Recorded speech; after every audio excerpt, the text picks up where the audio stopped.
Hello everyone, welcome to रियासत college YouTube channel. आज का हमारा लेक्चर है कि हम लारावेल के अंदर पेजिनेशंस को कैसे यूज़ करते हैं। जब हमारे पास लार्ज डाटा होता है 2000, 3000, 200, 100, 200, तो हम एक पेज के ऊपर इतना लार्ज डाटे को कैसे हम शो करवाते हैं। लेकिन ये होता है कि हमारे पास जब लार्ज डाटा होता है तो हम उसको ना 5, 10, 20 या हम पेजिनेशंस कर देते हैं जी। पहले 20 रिकॉर्ड आ जाएं वो देख लें, फिर हम अगर हमें ज़रूरत है तो हम नेक्स्ट पेज पे जाते हैं। जैसे ये पेजिनेशंस ऑन स्क्रॉल पे जैसे लग रही होती है, जब हम यूट्यूब पे सर्च करते हैं तो बहुत सारा कंटेंट होता है, तो उससे रिलेटेड जो हमें लेटेस्ट 10 होते हैं वो उठा के मिल जाते हैं। इसी तरह से हर एप्लीकेशन के अंदर पेजिनेशन ज़रूरी है ताकि हमारे जो है ना डाटा के ऊपर और हमारी डेटाबेस के ऊपर लोड कम पड़े। इस वजह से हम लारावेल के अंदर इस वजह से हम पेजिनेशंस को यूज़ करते हैं। पेजिनेशंस में फर्स्ट हम 10 या 20 रिकॉर्ड दिखाते हैं, फिर हम नेक्स्ट 10-20 दिखाते हैं।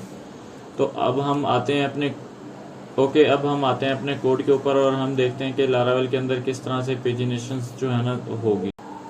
लास्ट लेक्चर में हमने देखा था कि किस तरह से हम सर्च कर सकते हैं किसी टेबल्स के अंदर किस तरह से एक मल्टीपल कॉलम के अंदर सर्च होती है। तो हमने ये सर्चिंग देखी थी, इस तरह से हमने सर्चिंग देखी थी। आज हमारा लेक्चर है कि हम किस तरह से इसके अंदर देखें। अब 22 रिकॉर्ड हैं, तो मैं कहता हूँ पहले जो 10 हैं वो शो हो जाएं अगले पेज पे, फिर अगर मुझे ज़रूरत है तो मैं अगले पेज पे 10 चला जाऊँ और इसी तरह से नेक्स्ट मुझे 2 जो है वो थर्ड पेज पे मिल जाए। इस तरह से मैं इसके ऊपर पेजिनेशन अप्लाई कर सकता हूँ। तो मैं चलता हूँ अपने कोड के ऊपर और देखता हूँ किस तरह से पेजिनेशन होती है। अब मैं कंट्रोलर में आ जाता हूँ। लारावेल के अंदर जो एलोकेंट है वो हमें डिफ़ॉल्ट में पेजिनेशन का एक फंक्शन देता है, जिसके अंदर हम पेजिनेशन को कॉल करेंगे। उस फंक्शन को वो लिमिट पास करेंगे जितने हमें रिकॉर्ड चाहिए। तो हम आते हैं जहाँ पे हमने गेट यूज किया हुआ ना, यहाँ पे हमने जस्ट पेजिनेशन यूज करना है। पेजिनेशन इस तरह से इसके अंदर हमारे पास ना एक पेजिनेट का फंक्शन होता है लारावेल एलोकेंट के अंदर, जो हमें और उसके अंदर हमने वो लिमिट पास करनी होती है। अब हम स्टैटिक लिमिट दे रहे हैं। जब हम एपीआई बनाते हैं तो फ्रंट एंड से हम इसका भी पैरामीटर ऐड कर देते हैं जी, हमें कितनी लिमिट आपको चाहिए इस रिकॉर्ड के लिए। तो वो लिमिट हम डायनामिक कर सकते हैं। फिलहाल मैं यहाँ पे स्टैटिक ऐड कर रहा हूँ, आप भी स्टैटिक ऐड कर दें। और इसी फंक्शंस को मैं कॉपी करूंगा और यहाँ पे मैं ऐड कर दूंगा इस ऑल के अंदर इस तरह से। ओके, तो मैं इसको सर्च करूंगा तो देखें मेरे पास जस्ट 10 रिकॉर्ड आए हैं यहाँ तक, बाकी वाले नहीं है। अब मुझे यहाँ पे नीचे नंबरिंग भी तो चाहिए, पैरामीटर वो यहाँ पे लिंक चाहिए जिसके ऊपर क्लिक करने से मैं नेक्स्ट पेज पे चला जाऊँ। तो अब मैं वो लगाने के लिए क्या करना है, आपने लारावेल के अंदर यहाँ पे आना है। यहाँ पे आने के बाद उस पेज पे आ जाना है जिस पेज पे आप आए हुए हैं। तो उस पेज पे आना है जो कि आपकी अरे पीछे से आ रही है। यहाँ से फॉर एग्जांपल कंट्रोलर से ये वाली अरे है, ये वाली कस्टमर्स की। इस कस्टमर्स के अंदर लारावेल एलोकेंट ने ना लिंक्स का एक आपको पैरामीटर दे दिया, लिंक्स का। उसका नाम है लिंक्स, LIN की। ये डिफॉल्ट में है, आपको डिफॉल्ट में ये जहाँ पे ये मेरा टेबल खत्म हो रहा है ना, उसके नीचे मैं आऊंगा। यहाँ पे आके मैंने PHP स्टार्ट करनी है और इसके अंदर ये उस अरे को पास करना है जो कि अरे मेरे वहां से आ रही है, और उसके अंदर मैंने लिंक्स पास करने हैं। ओके, यहाँ पे आपके पास कस्टमर आ रहा है, आपने इस कस्टमर को कॉपी करना है। जिस पेज पे आपने पेजिनेशन लगाई है उस पे जाना है। जहाँ पे आपने लिंक लगाना हो ना, बटन्स नीचे आ जाएं, नेक्स्ट का, प्रीवियस का, और जितनी आपने बटन बनाए हैं 1 2 3, 1 पेज का, 2 पेज का, 3 पेज का, इसी तरह से उस टेबल्स के नीचे जाता हूँ मैं। यहाँ पे जाके एक लिंक्स बनाता हूँ, यहाँ पे PHP स्टार्ट करूंगा और क्लोज करूंगा, और इस तरह से मैं उस अरे को कॉल करवाऊंगा। उस अरे के अंदर उस फंक्शन को कॉल करवाऊंगा। लिंक्स का फंक्शन मुझे एलोकेंट ने दे दिया, उस लिंक्स को कॉल करवाऊंगा और इस तरह से मैं सेव कर दूंगा। जैसे ही मैं सेव करूंगा तो क्या होगा, मेरे पास यहाँ पे ना नीचे इस तरह से बटन आ गए हैं। प्रीवियस का है, नेक्स्ट का है, शो ऑल्स का है, इस तरह से। अच्छा, मैं अगर यहाँ से नेक्स्ट पे जाता हूँ तो नेक्स्ट पेज पे चला गया तो मेरे पास सेकंड आ रहा है। देखें इसका एक प्रॉपर फॉर्मेट नहीं आ रहा है, एक खूबसूरत बटन नहीं आ रहे। नीचे देखें ये मेरे पास कुछ इस तरह से शो हो रहे हैं। नेक्स्ट का ये शो हो रहा है, प्रीवियस का ये बटन शो हो रहा है, और वो बटन अच्छे नहीं लग रहे, एक स्टाइल नहीं आ रहा है इसके अंदर।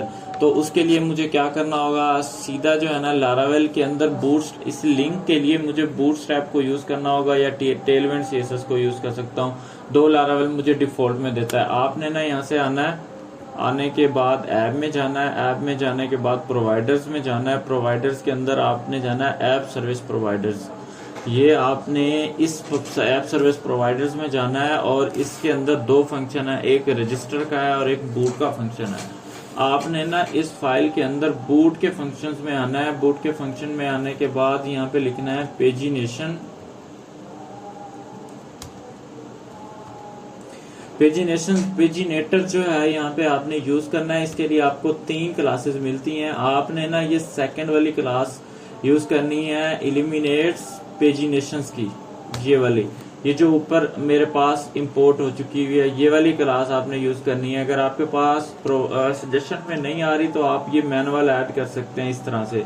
ये जब आपने ऐड कर लेनी है तो इसके आगे आपने इसके स्टैटिक फंक्शन है उसको कॉल करना है। इसके अंदर ना ये स्टैटिक फंक्शन आ रहे हैं, यूज के अंदर आपके पास ये 4 मेथड आ रहे हैं। या तो आप टेलविंड यूज कर सकते हैं, या बूटस्ट्रैप 3, या बूटस्ट्रैप 4, या बूटस्ट्रैप 5, या बूटस्ट्रैप या यूज करेंगे। कोई भी बूटस्ट्रैप आपने ऐड की है तो वो आपकी डिफॉल्ट में ऐड हो जाएगी। इस तरह से आपने ऐड कर दी और उसका आगे फंक्शन लगा देना है इस तरह से। ये फंक्शन अब ऐड हो गया आपका कि पेजिनेटर जो मैं जहां जहां पे यूज करूं तो उसकी मुझे आपने बूटस्ट्रैप को यूज करना है, ठीक है। इसका लारावेल का जो एलोकेंट का कस्टम सीएसएस है वो आपने यूज नहीं करना। हमने ये बताया उसको बूट मेथड के अंदर लारावेल के इस फाइल के अंदर जाना है ऐप सर्विस प्रोवाइडर। अगर आपको ये नहीं मिल रही तो आपने कंट्रोल टी करना है। टी करेंगे तो यहाँ पे लिखेंगे ऐप सर्विस, लिखेंगे तो फर्स्ट पे आ जाएगी ये फाइल, यही फाइल।